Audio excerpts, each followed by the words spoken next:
Welcome to smart competitive school. আজকে আমি one liner GK এর ক্লাস নাম্বার 4 নিয়ে এসেছি।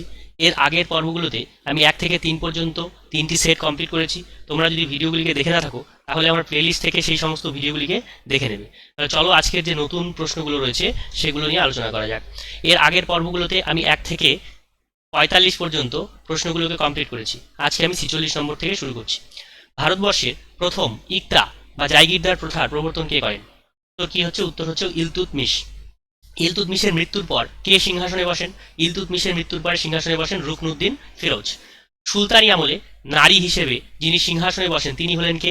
তিনি হলেন সুলতানা রিজিয়া। সুলতানা রিজিয়াই হচ্ছে একমাত্র মহিলা যিনি সুলতানি আমলে সিংহাসনে বসেন। গোল্ডেন কোয়াড্রিল্যাটারাল হলো, এটি হচ্ছে জাতীয় হাইওয়ে উন্নয়ন প্রকল্প। ঠিক আছে, 4টে শহরের মধ্যে এটা বিদ্যমান থাকে।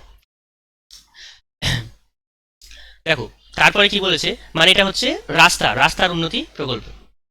মোটো অফ ডিআরডিও, ডিআরডিও এর মোটো কি? Strengths origin is in science. Strengths origin is in science. জাতীয় দুগ্ধ দিবস কবে পালন করা হয়? জাতীয় দুগ্ধ দিবস হচ্ছে 26শে নভেম্বর। এবার তোমরা জানাবে যে এই যে দুগ্ধ দিবসটি পালিত হচ্ছে এটা কার জন্মদিন উপলক্ষে পালন করা হয়? কাঞ্চনজঙ্ঘা হিমালয়ের কোন ভৌগোলিক বিভাগের অধীনে আসে? কাঞ্চনজঙ্ঘা হিমালয়ের কোন ভৌগোলিক অধীনের আন্ডারে আসছে? তাহলে কোনটা? সেটা হচ্ছে গ্রেটার হিমালয়। গ্রেটার হিমালয়ের আন্ডারে কাঞ্চনজঙ্ঘা আসে।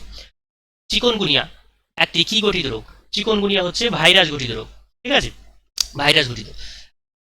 হু called dams as the temples of modern India? এটা কে বলেছেন? Who called the dams as the temples of modern India? বলেছেন হচ্ছে পণ্ডিত জওহরলাল নেহেরু।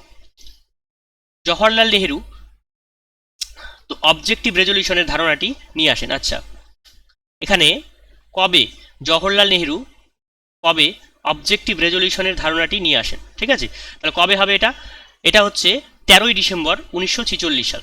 গণপরিষদের যে সভা হয়েছিল 13ই ডিসেম্বর, সেই 13ই ডিসেম্বরে 1946 সালে এই অবজেক্টিভ রেজলিউশনের ধারণাটি নিয়ে আসেন এবং এই অবজেক্টিভ রেজলিউশনই পরবর্তীতে কি হয়? প্রস্তাবনার রূপ ধারণ করে। একটু আধটু চেঞ্জ করে সেটাকে প্রস্তাবনার রূপ দেওয়া হয়।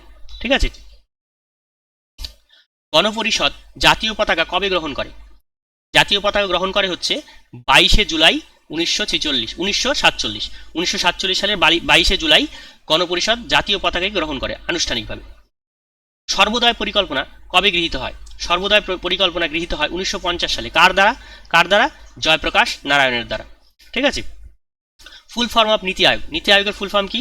National institution for transforming India Aayog. ঠিক আছে, নীতি আয়োগ এটা কার পরিবর্তে বসেছিল? নীতি আয়োগ হচ্ছে প্ল্যানিং কমিশনের পরিবর্তে নীতি আয়োগ এর সূচনা করা হয়। এবার তোমরা কমেন্ট বক্সে জানাবে এই নীতি আয়োগ কবে সূচনা করা হয়েছিল। আমেরিকার প্রথম রাষ্ট্রপতির নাম কি? আমেরিকার প্রথম রাষ্ট্রপতি হলো জর্জ ওয়াশিংটন। পরাক্রম দিবস কবে পালন করা হয়? পরাক্রম দিবস পালন করা হয় 23শে জানুয়ারি, 23rd জানুয়ারি। কার জন্মদিন উপলক্ষে? নেতাজি সুভাষচন্দ্র বোসের জন্মদিন উপলক্ষে। ঠিক আছে, তোমরা দেখবে যে এই 15-র মধ্যে তোমরা কে কত পেলে অবশ্যই কমেন্ট বক্সে কমেন্ট করে জানাতে পারো।